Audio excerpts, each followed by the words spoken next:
Okay, so we were discussing yarmulke. Yes. An exciting topic. So we had left off, I think, that the simple implication of the Shulchan Aruch, which is the main book that we return to for halachic questions, as he says, you can't go 4 amos, which is like 7 feet, without a head covering, seeming to imply that although the Talmud is vague on the matter, the Talmud brings down incidents of rabbis who wore head coverings. It doesn't say anywhere like a statement like you need to wear them. Although the Talmud is vague, the implication of the Shulchan Aruch right in the beginning there is that you need to have your head covered if you're going if you're walking around more than 7 feet. So I had mentioned at the end of last time there is another place where there is an indication against this, also in the Shulchan Aruch, in the same book, and that is that later on when he talks about the laws of prayer, he mentions that, and he mentions also in the laws of a synagogue, that one is not supposed to pray or say any blessing or enter a synagogue without his head covered. So the problem is that earlier you seem to say you always need it covered, not just when you're entering a synagogue or praying. And here it sounds like it's only when you're praying. So the question is how to make these two statements fit together, because they're in the same book by the same person. We assume that he's consistent with himself. Right. So one place it says that we wear yarmulke whenever we walk 4 amos. Right. 7 feet. And this basically says we only wear it. I don't know if he used the word only, but I guess he doesn't say only, but he says when you do this, when you pray or make a blessing or enter a shul, synagogue, you need to wear it. Okay. Knowing that other times you don't have to wear it. So there's basically two responses found amongst the halachic authorities to how to make these two fit together, and they come out with different practical halacha. One is the Ber Hativ is his name. He's a early, well, not so early actually. He's a commentary from the 1800s, I believe. In Jewish history, that's not so long ago. Recent. And he says, I'm just trying to remember who says what. Hold on. Sure. I believe he says that even though the implication of the earlier piece was that you always have to wear it when walking 4 amos, really that's only like a bonus. The actual requirement is only when entering a shul or saying a blessing or praying.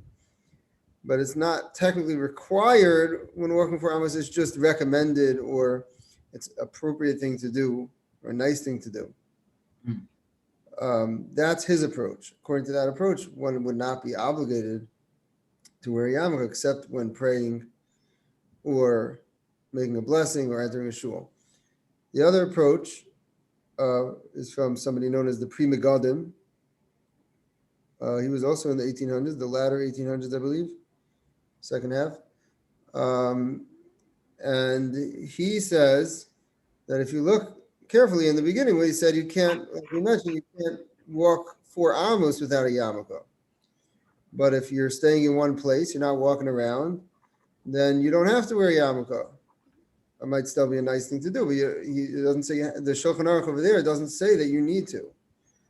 But over here, when you're in a synagogue or making a blessing, even if you're stationary, not moving around, you'd be required to wear it. So according to that approach, anytime we're walking around, we would have to wear a yarmulke, not only in a synagogue.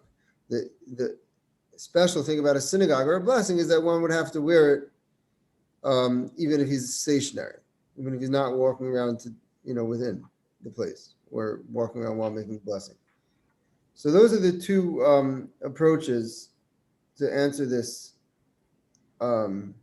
this contradiction in the Shulchan Aruch. They come out with different practical halachas. Practically what we would be required to do comes out different according to them. It definitely seems like the long-standing custom amongst Jews is to wear yarmulke all the time, not only when making a blessing. There may be some people who have that practice. From Sfardim, I'm not familiar. I think Rabbi Blaustein mentioned there Right. was sects No, that it's did always that. it's interesting. The whole thing is very interesting to me. I was, well, as we were figuring out our technical difficulties over here, but Yeah. one of the things very interesting to me is really when we start like dissecting the different of the authorities, halachic authorities, and where they felt one should or shouldn't or needs or wear a yarmulke or how to wear a yarmulke. It's something that like we don't think of. I know I didn't think of it beforehand. Why do we wear a yarmulke? And when like somebody says to me, there's a great rabbi. I forgot who the first. Not Prima Gun was second. Who's the first one? First person you quoted? The Bear Hativ. Barry did. There's a great rabbi out there who says, you don't have to wear it when you walk around. It's a nice thing to do. So all of a sudden, it kind of like shakes the brain a little bit, where something that you've kind of taken as a granted, where like last week you mentioned where we tie kippah to tzitzis, right? Whereas where it's really, you see now it's very different. Tzitzis is like you mentioned earlier, Rabbi Wasser, an explicit verse in the Torah, where the yarmulke you have where not to be not don't I want to be very clear. Like I plan upon still wearing my yarmulke all the time. I don't want to. I'm not here to find reasons why I shouldn't wear a yarmulke. But all of a sudden now to add a certain amount of consciousness and awareness and maybe mindfulness to why I wear a yarmulke, and it's Right. really where probably I don't know, Rabbi. Like we're trying to understand. Like, well, what would be the reasoning? Why? I guess why was the We were focusing on this a little last time, trying to, I think we weren't able to put exactly a finger on like an exact explanation. But like it definitely seems like the idea behind it is to remind ourselves and to sense that we're in the presence of God. And you act differently when you're in the presence of God than when you're not, when you're by yourself. By having that yarmulke on, we always have that reminder on our head, whether it's a indicator or just like a sign that we associate with it. But it creates that connection that I'm always in the presence of God, and I always, wherever I'm walking, wherever I'm sitting, wherever I'm doing things, He's there with me. And how should I act, being that that's the case? so I guess, but somehow, but we get into, I guess it maybe makes sense then when we get into a sanctuary and we get into a shul or a synagogue where it kind of ups a little bit. Right. So I think this law, in other words, we do see another thing we see clearly is that even if there may be some discussion about the technical parameters around when you have to wear it, not in a synagogue, but it seems like it's clear cut that in a synagogue or making a blessing, you do need to wear it. There's no, everyone agrees in that. All the different authorities agree that in those circumstances you do. So that, if you take a moment to think about that, why is that? What's different about when I'm in a synagogue and when I'm making a blessing? And the answer is that when I'm in those places or those circumstances, I'm in front of God in a greater sense. In other words, we're always in front of God, but when we're entering a synagogue, there's a certain feeling it's hard to necessarily relate to because we don't see anything, we can't necessarily sense anything with our senses. Right. But we're entering a place where we're actually in the presence of God, and we see that it comes along with this responsibility to have that extra level of feeling that of wearing the yarmulke there according to everybody, and even if I'm not moving around. So the fact that extra responsibility is there indicates that there's a greater sense of God's presence when I'm in it. It's like if you think about like now when you're praying, like it changes the feeling a little bit. Like I'm God's here. Like God's always here. God's wherever we are, but in a greater sense, God's here. Right. It reminds me, Ray Wasser, because I mentioned to you before, and I just on the fly when we were talking about this beforehand, but it just as I was thinking about it, I mentioned to you like we see when presidents visit the Kotel, right? Right. So, and you find that presidents who aren't Jewish, they put on a yarmulke. Right. So I think I always viewed that as like, it's respect. I didn't really. Like a I was political thing. You already show the Jews like you care. Yeah, which is a nice thing to do. But I guess in my mind, there was a certain. I think about it now. I wasn't conscious, but part of my brain was like, well, you don't have to do this. Like they don't have. But really, when I'm thinking about it, because now the whole yarmulke has become, the I guess there are obviously different religions that have head coverings, but there's certain, like you said, a certain accessory, a certain uniform of a Jewish person is a yarmulke, right? Everybody makes a bar mitzvah.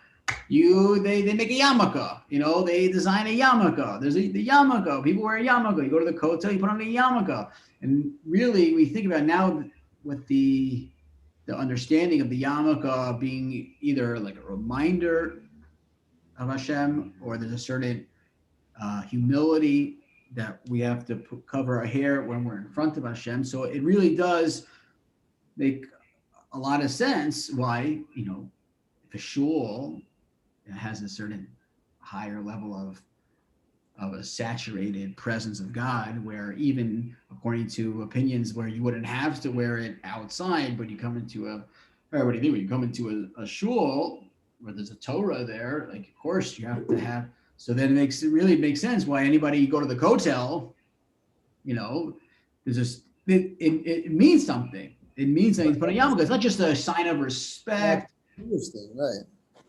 Right. Even it impacts, even a president, wear a head covering because you're a greater concentration of Hashem.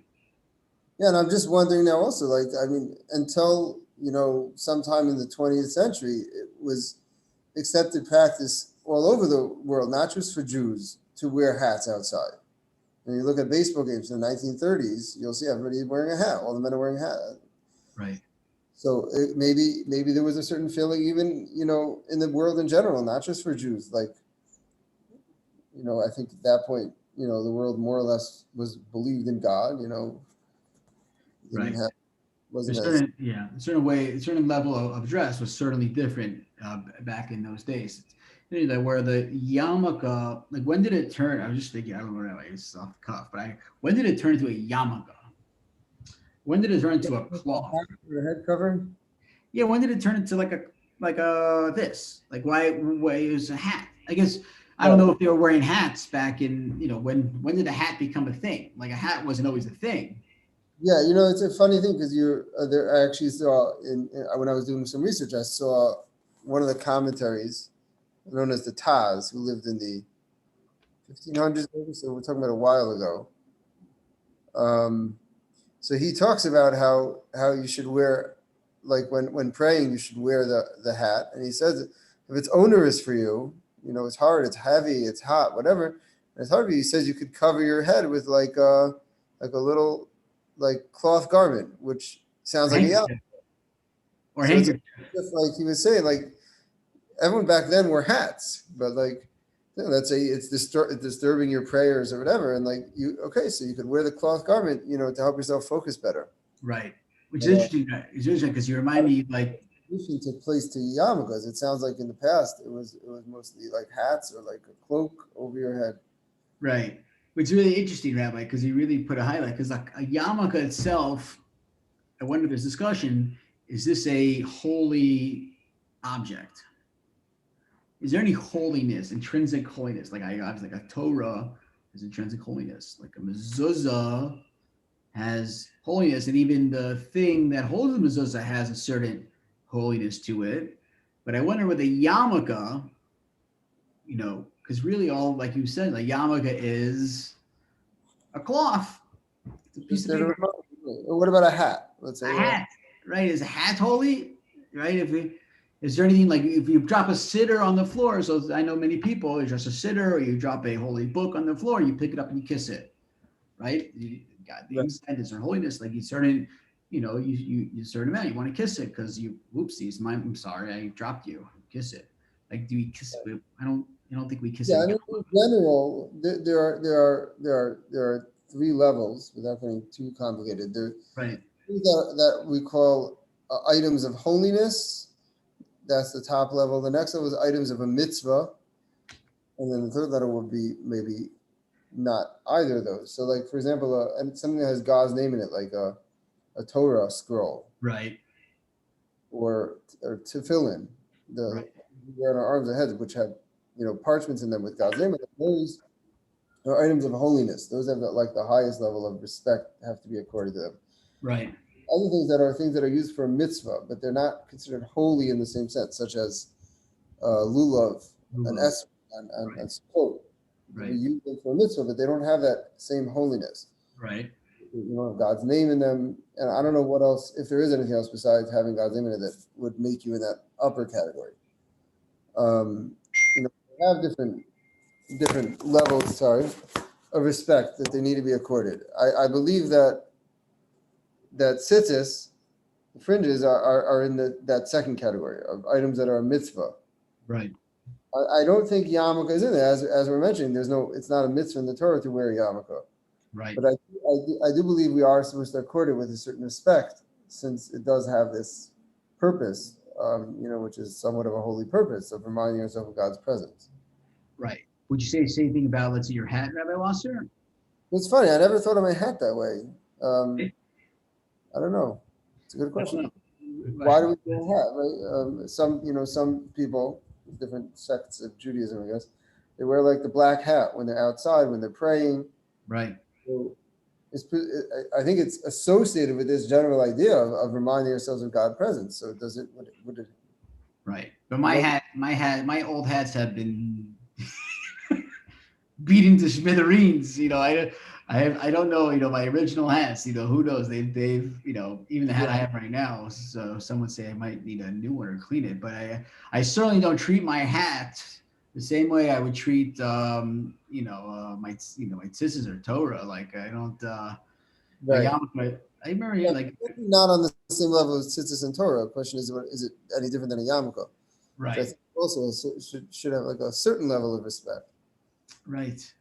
Okay, cool. So what's the bottom line? So the answer to the question of the class is, do we need to wear a yarmulke, Rabbi Wasser? I'm putting you on the hot seat. Do we need to wear a yarmulke? So it is clear that when making a blessing or when in a synagogue, I'm not sure what constitutes a synagogue. I don't know if it's referring to the actual sanctuary or the whole building. I would assume it's only the sanctuary.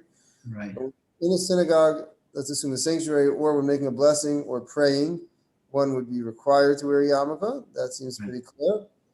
In other circumstances, it's not as clear. There's different discussion. The Mishnah Berurah, who we generally tend to follow, seems to say that one, at least when walking more than 7 feet, one would be required, even indoors, if he's riding in a car, to wear the yarmulke. Right.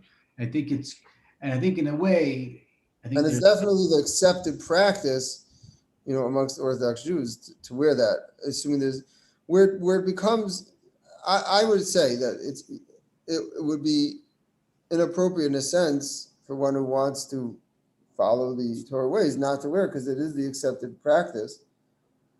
Where it becomes more iffy is let's say there are mitigating circumstances. Let's say you're in a business environment, you don't feel comfortable wearing it. Right. Then because there are opinions, that is to be lenient. It may be appropriate and probably should be discussed, with a rabbi who's more knowledgeable about these things, about individual circumstance. Right. But I think it is cool because I do think there's a cool, I think many people across the entire spectrum, certainly when they come into a sanctuary or come into the shul, they put on a yarmulke, right? It's kind of what people do. And, and for you and I, we wake up in the morning, we put on a yarmulke. So I think there's a very similar thing for everybody to sensitize themselves to. It's like, what am I doing? They're like, what am I doing? What? Stop and think, Stop and think. How am I doing things? Why am I doing this? Right? You wake up in the morning, you find some people I know they wear a yarmulke to sleep, but even if you don't, you like find your glasses, you put on a yarmulke on, you go. Your days, you're off on your way. You come into a sanctuary, you find the siddur, you find the chumash, and you put on and you provide the yarmulke, you go, and like it's kind of just part of what I do. But like I think one of the takeaways is like if we realize kind of what it's for, like a certain amount of respect from people. The whole point of it is always to realize what it's for, because the reason we're doing it, you have this reminder. If you wear it without like putting that association there, and you just wear it like totally by rote, you're almost like defeating the purpose. I'm not saying it. Right. No, that's a great point. It's as if like a person sets an alarm every day at like 12 o'clock. Every day at 12 o'clock, their alarm goes off. And like somebody goes like, you set your alarm every day for 12 o'clock. Why is the alarm going off? You're like, I have no clue. I'm supposed to set an alarm. Alarm goes off at 12. I don't know. I put the alarm every day at 12 o'clock. Where it's like, well, why are you setting the alarm? So here, you literally wear an alarm clock on your head. Some of us all the day. Some of us at a specific time. We just put the alarm on. Like, why is the alarm being set? And I think a bottom line is, wherever a person's holding in their observance in life, some people are, like you said, is everybody comfortable, ready, prepared to walk around all day with the yarmulke? We're all striving for more, but wherever a person finds that opportunity and they find the inspiration and the ability to put that yarmulke on, to be aware of what you're doing, I think, because people view it as just some arbitrary uniform. Dress. This is the Jewish dress. It's a Jewish dress, right? Okay, no, Jewish dress. I don't want to, I'm not ready to dress Jewishly, right? Like, why do I got to put on this uniform? I don't want to put on the uniform. Uniform doesn't, why am I putting on this uniform? It doesn't make any sense. But they know it's not just a uniform. It's a certain showing, and whatever we infuse into the mitzvah, if we like person would think, I'm putting on this yarmulke on because I'm in a shul where there's a high concentration of God's presence. With that alone, if you had that in your mind coming to a shul, that would change all of our behaviors in the shul. You walk into a shul, there's God's presence here, certain amount of humility. I wear my yarmulke, reminding me that God is here. And like all of a sudden you took this mitzvah, which is done by rote, and you infuse meaning into it. It's amazing. Mr. Fox, Rabbi. Yes. So my thoughts on it, you have sacred objects used in acts of worship, such as tefillin, the tallis, tzitzit. These things are all more than just objects. There's something very profound about these objects and what they represent, a higher connection, a connection to a higher realm. And they're actually very powerful, very profound when you incorporate them into your daily worship. And I would state that wearing a kippah falls in line with that. It's about the connection to Hashem. Yeah, 100%. I mean, I think everything we do in our lives that kind of keep Hashem on our mind, obviously the more we're aware, and that's really the point of it, really, in mitzvos in general, the more a person's able to be connected, and the more a person's able to observe, and the more a person's able to really keep the Torah and Hashem with them, whether it's internally or externally, is obviously an awesome thing to keep aware of. Thank you, Brian. Okay, thank you, everybody. I think hopefully next week we'll get back onto the Next topic next week. With Shema. Going back to the Shema. Wonderful. I thought this was a little interesting sidebar that came up, and it was in the news recently with with Trump's lawyer. Good then, old news. Good times. Thank you, Rabbi Wasser. Well, thank you, everybody, for joining. Thank you, Brian. Sorry for the early Thank you, Rabbi. difficulties. Sorry.